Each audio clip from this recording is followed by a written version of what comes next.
የመካከለኛው ምስራቅ ጦርነትና የኢትዮ ኤርትራ ውጥረት። ሰላም ጤና ይስጥልን ውድ የኢትዮ ፎከስ ተከታታዮች እንደምን ውላችኋል? ከኢትዮ ፎከስ የዕለተ ሐሙስ መጋቢት 24 2018 የዜና ሰዓታችን ተጀምሯል። ቻናላችንን ላይክ፣ ሼር፣ ሰብስክራይብ በማድረግ ቤተሰብ ይሁኑ።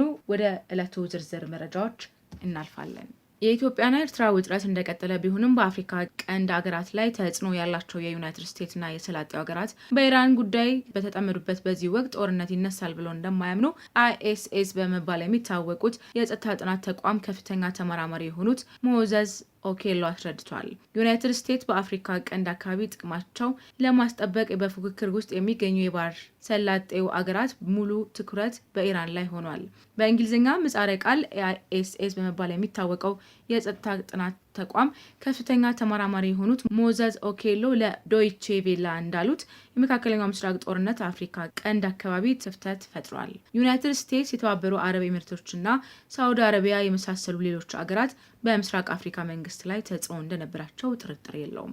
አሁን ግን በመካከለኛው ምስራቅ ጉዳይ በመያዛቸው በአካባቢው ተገቢ ክትትል የሌለበት ሁኔታ የተፈጠረ ይመስላል ብለዋል። የተፈጠረው ክፍተት በኢትዮጵያና በኤርትራ መካከል ያለው ውጥረት ወደ ግጭት እንደሚያመራ ያደርገዋል ብለው እንደማያምኑ ጸጥታ ጉዳይ ተመራማሪ አብራርተዋል። ነገር ግን የዩናይትድ ስቴትስ እና ዩናይትድ አረብ ኤሚሬቶች ትኩረት ሌላ ቦታ መሆኑን አገሪቱን ወደ ግጭት ይወስዷል ወይ የሚለውን ጥያቄ በተመለከተ ሁኔታ እንደዚያ አይመስልም። ከአንዳንድ ሁኔታዎች አንጻር እንደውም ወደ ግጭት እንዳይገቡ ይገታቸዋል በማለት አስረድተዋል። የመካከለኛው ምስራቅ ጦርነት የተጀመረበት በኢትዮጵያና በኤርትራ መካከል የተፈጠረው ውጥረት በቀጠለበት ወቅት ነው። በያዝነው ዓመት የመጀመሪያ በሕዝብ ተወካዮች ምክር ቤት ገለጻ ያደረጉት ጠቅላይ ሚኒስትር አብይ አህመድ ከኢትዮጵያ የቀይ ባህር መውጫ ያሳጣው ውሳኔ እንዴት እንደተወሰነ የማያሳይ ህጋዊ ሰነድ የትኛውም አስተዳደር እርከን ተቋም ማግኘት እንዳልቻሉ ገልጸዋል። ኤርትራ በኩል ከኢትዮጵያ መንግስት በኩል የሚሰነዘር መሰል አስተያየቶች ግልጽ ወረራ በማለት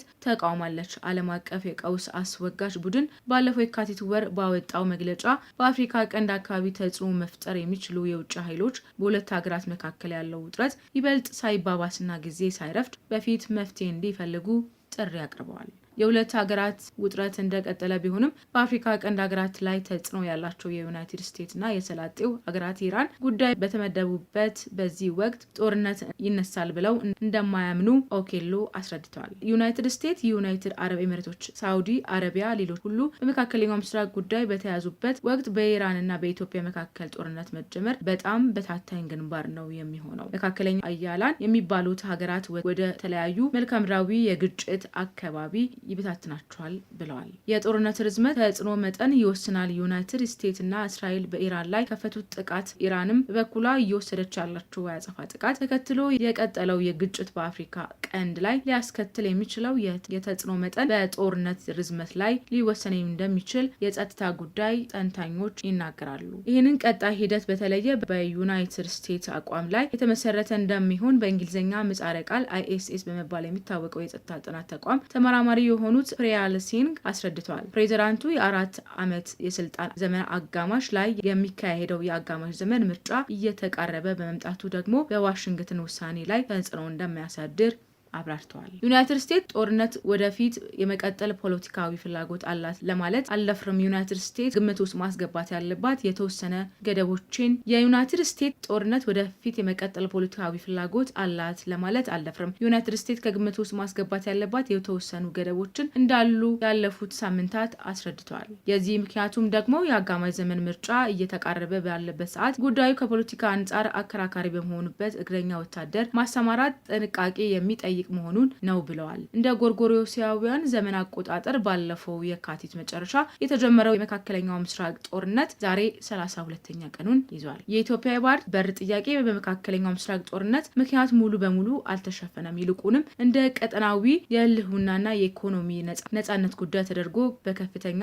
ዲፕሎማሲያዊ እንቅስቃሴ ቀጥሏል። በተለይ ከሶማሊላንድ ጋር የተፈራረመው መግባቢያ ስምምነት ተከትሎ ጥያቄው በአፍሪካ ቀንድ የዲዮ ፖለቲካ ትኩረት ሆኖ እየተንቀሳቀሰ ይገኛል። ኢትዮጵያ ጉዳዩን በጋሚ በማንሳት በሰላማዊ መንገድ የባህር በር ለማግኘት በባሌም ሆነ በቦሌም የማግኘት ፍላጎቷን በግልጽ እያሳየች ነው። ጥያቄው በዓለም አቀፍ የባህር በጋራ ጣሚነት መሪ ላይ የተመሰረተ መሆኑን መንግስት መግለጽ ላይ ይገኛል። በአጠቃላይ የባህር በር ጉዳዩን በዓለም አቀፍ ትኩረት የተሸፈነው ሳይሆን ይልቁንም በቀጣይ የአያላን አሰላለፍ ውስጥ ዋነኛ የፖለቲካ አጀንዳ ሆኖ ቀጥሏል። በአዲስ አበባ ዩኒቨርሲቲ 3ኛ ዲግሪያቸውን በዓለም አቀፍ ግንኙነት ላይ እየሰሩት የሚገኙ ነገራ ጉደታ እንደተናገሩት ይህ የባህር በር ጥያቄ አሁን የተነሳው ሰዎች ለጦርነት ማሰብ አቁተው ውጫዊ የሆነ ነገርን እና ሀገሪቱን አንድነት የሚያወጣ ጉዳይ እንዲያስቡ ሊሆን እንደሚችል ግምታቸውን አስቀምጧል። ሌላው ደግሞ የኢትዮጵያ አሁን ካለችበት ችግር የመውጣት አቅም አላት የሚል ምልክት ለማስተላለፍ ይሆናል። በሶስተኝነት ደግሞ ሀገራዊ ከሆኑ ጉዳዮች ወደ አካባቢያዊ ዓለም አቀፋዊ ጉዳዮች አቅጣጫ ለማስቀየር ታስቦ ሊሆን እንደሚችል ይጠቀሳሉ። አሁን በመካከለኛው ምስራቅ እስራኤል እና አሜሪካ ከኢራን ጋር እያካሄዱ የሚገኘው ጦርነት በኢትዮጵያ በኤርትራ መካከል በተለየ በኢትዮጵያ የባህር ጥያቄ ካነሳችው በኋላ የተፈጠረው ፖለቲካዊ ውጥረት ላይ የሚጨምረው ሆነ የሚለውጠው ነገር አለመኖሩን ተንታኞች ይናገራሉ። ተመልካቾቻችን ለዛቱ የያዝነው ዜና ይህን ይመስል ነበረ። መልካም ቆይታ ይሁንላችሁ። በሰላም ዋሉ።